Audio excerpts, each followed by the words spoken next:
I am Sharad Bagri. Today's our topic of discussion are what are the causes of wheezing.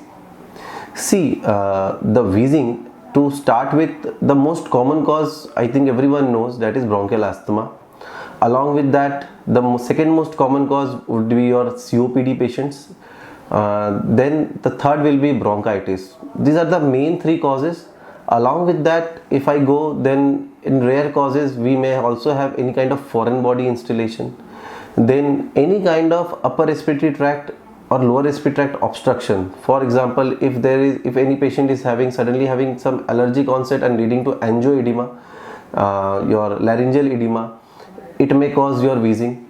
So any cause which causes the narrowing of our airways, that may lead to your wheezing. So most common causes are bronchial asthma, COPD, bronchitis, and any kind of foreign body. Thank you.